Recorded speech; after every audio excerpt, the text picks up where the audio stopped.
पर कोरोना का संक्रमण लगातार बढ़ता जा रहा है, यानी कि कोरोना के जो मामले हैं वो लगातार तेजी से अपने पैर पसारते जा रहे हैं। अमरोहा की बात हो रही है, छोटे बच्चों महिलाओं समेत 40 संक्रमित मिले हैं। यहां पर बच्चों में भी तेजी से कोरोना फैल रहा है, संक्रमण इसका फैल रहा है। अब जिले में 140 इस वक्त कोरोना के एक्टिव केसों की संख्या हो चुकी है, यानी कि कोरोना एक बार फिर से तेजी से पैर पसारता दिख रहा है। और लगातार कोरोना के जिस तरीके से मामले बढ़ रहे हैं वो वाकई डराने वाले हैं। तो जिले में 140 कोरोना के एक्टिव केसेस हैं और हमारे साथ प्रबल जुड़ गए और ज्यादा जानकारी देंगे इस पर। सीधा रुख करेंगे हमारे सहयोगी प्रबल का। प्रबल, और क्या जानकारी, 140 कोरोना के एक्टिव केस हैं इस वक्त और कितनी सतर्कता आपसे जानेंगे।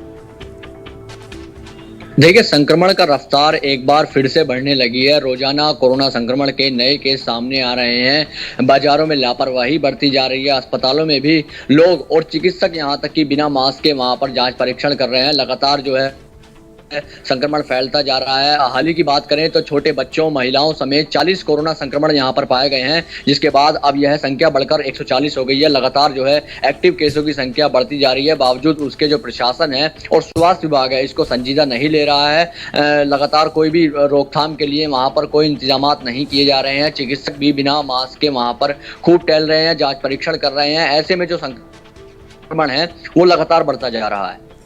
बिल्कुल, और इसका अंदाजा इसी बात से हो जाता है प्रबल की 140 मामले अब तक सामने आ चुके हैं और जिस तरीके से आप जिक्र कर रहे हैं, इतनी ढिलाई प्रशासन की तरफ से की जा रही है और ऐसे में निश्चित तौर पर लगातार बढ़ेगा संक्रमण, कोई रोकथाम अगर नहीं होगी। बिल्कुल स्वाति, देखिए दूसरी लहर में हमने देखा है कितनी बड़ी त्रासदी हुई थी। कोरोना के चलते लोगों की जान तक चली गई थी। अमरोहा में भी कई सौ संख्या में लोगों की यहाँ पर मौत हुई थी। लगातार जो अब फिलहाल उसके बाद दूसरी लहर के बाद इतने बड़ी संख्या में कोरोना संक्रमण के लोग एक साथ यहाँ पर मिल रहे हैं, तो ऐसे में यह एक बड़ा मामला है, क्योंकि जिस तरीके से लोग लापरवाही बरत रहे हैं, चिकित्सक भी लापरवाही बरत रहे हैं। हालांकि स्वास्थ्य विभाग भी इसकी रोकथाम के लिए वहां पर कोई इंतजाम नहीं कर रहा है। तो तमाम जो कोरोना को रोकथाम के लिए प्रयास किए जाते हैं वो यहाँ पर प्रभावी लागू नहीं दिखाई दे रहे हैं। ऐसे में जो है संक्रमण अपनी रफ्तार पकड़ रहा है, लगातार संक्रमण बढ़ता जा रहा है। पिछले 8 दिनों की बात करें तो कोरोना ने तेजी से रफ्तार पकड़ी है। रोजाना 20 से ऊपर केस सामने आए हैं और कल ही 40 केस यहाँ पर निकल कर आए हैं, जिसके बाद एक्टिव केसों की संख्या 140 हो गई है। बहुत शुक्रिया प्रबल जानकारी देने के लिए। उधर